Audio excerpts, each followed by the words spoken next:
Hello and welcome to the Blue Eyed Guy Gaming News Show. Today I'm going to be talking about Homefront the Revolution. As we know, Homefront was a game that was on PlayStation 3 and Xbox 360. I think it was also on PC as well. It was run by THQ. And as we know, THQ has been taken away, and Ubisoft have taken over some of the franchises. But now, Homefront the Revolution, this is being taken over by another company, Crytek, who may have the Crytek engine, which runs Warface, which is a free-to-play game on Xbox 360, which was in beta when I showed you first. I haven't played it since the beta, so I don't really know what's happened. They also made all the Crysis franchise.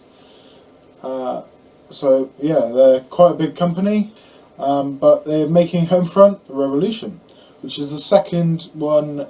It's basically based on the same thing that America has been taken over by the Koreans. I'm not sure if it's actually the Koreans still in this one, or was it? Yeah, it was Koreans, I believe, in the first Homefront.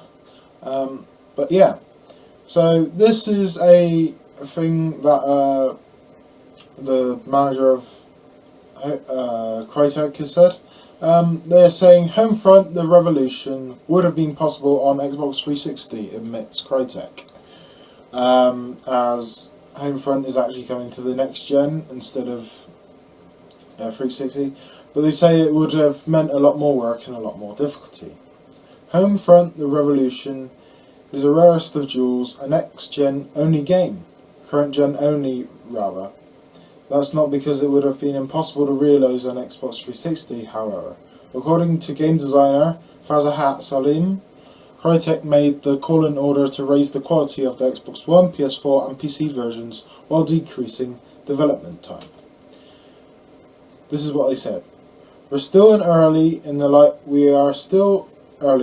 life cycle, but how I see it is for us, we wanted to try and put it on the platforms that we felt could deliver the best experience, he told the Metro. And the amount of stuff going on in this game, the scale which it's happening, with all the different systems running behind the scenes, all of these things, and to get a steady 30 frames per second as well.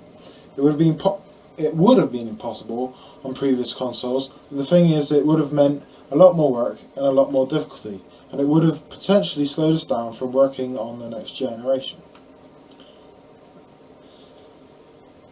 Asked whether he felt developers had a responsibility to support the new consoles, Salim added that at Crytek we've always tried to get the best out of every platform, but Crysis 2 was our first project on consoles, and for that was a massive learning experience.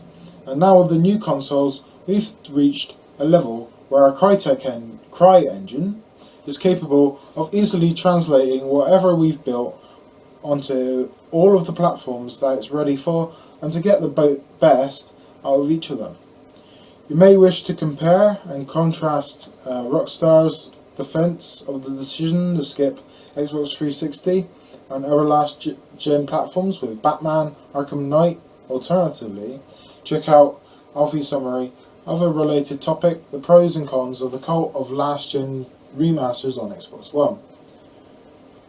So I'll put in the video, even though I can't actually monetize it, but I'll put the video in at the end of this video of Homefront. I believe it was a good game. I like the first one, as I bought it and it came with, I think I bought it pre-owned, but the people who obviously had the game before didn't use the codes, so I was able to get the early guns as they had. It was a special edition, I think, where they had downloadable content where if you bought it, you'd get a code where you could unlock, obviously, guns and weapons before everybody else in the ranking system when playing in multiplayer. Basically like Battlefield, some of their stuff you can buy. Obviously, you can either rank up and earn those weapons, or you can skip them by buying extra codes to get those weapon classes.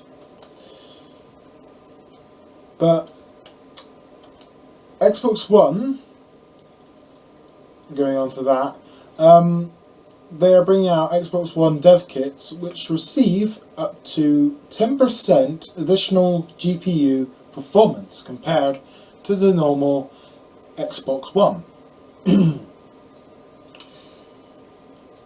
Xbox One dev kits will receive a 10% boost in GPU bandwidth this month following a software update Microsoft has revealed.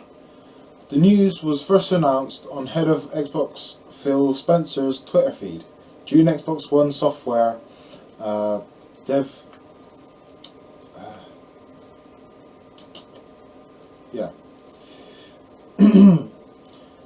this was his tweet. June Xbox One software dev kits gives devs access to more GPU bandwidth, more performance, new tools and flexibility to make games better. After this tweet was posted, Eurogamer contacted Microsoft and asked whether the performance boost had anything to do with the fact that Kinect is no longer shipped with every Xbox One. Microsoft sent along this response. Yes, the additional resources allow access to up to 10% additional GPU performance. We're committed to giving developers new tools and flexibility to make their own Xbox One games even better by giving them the option to use the GPU reserve in whatever way is best for them and their games. So there you have it. Of course, devs can still incorporate the Kinect if they want, but if they prefer to leave it out, they'd have more flexibility with their resources with which to play around with. Does that mean Xbox One games will be consistently be able to reach the much coveted 1080p 60 frames per second format? Xbox One games look before and have rich gameplay and platform features, says Microsoft. How developers choose to access the extra GPU performance for their games will be up to them. We have started working with a number of developers on how they can best take advantage of these changes, so we will have to share. We'll have more to share in the future. Just as we're committed to making ongoing system updates for our fans to enjoy new features of Xbox One, we're also committed to giving developers new tools and flexibility to make their Xbox One games even better. In June, we're releasing a new SDK making it possible for developers to access an additional GPU resources previously reserved for Kinect and system functions. The team is continually celebrating the system to determine how we can. The team is continually calibrating the system to determine how we can give developers more capabilities. With this SDK, we will include new options for how developers can use the system reserve, as well as more flexibility and in our natural user interface reserve, voice and gesture. We'll continue to work closely with the developers to help them bring great games to Xbox One. Long story short, it's good for developers and it's good for us. So, I'm going to put in the video right now of the trailer of Homefront Revolution, and I'll see you next time. Bye.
Achieved with CryEngine.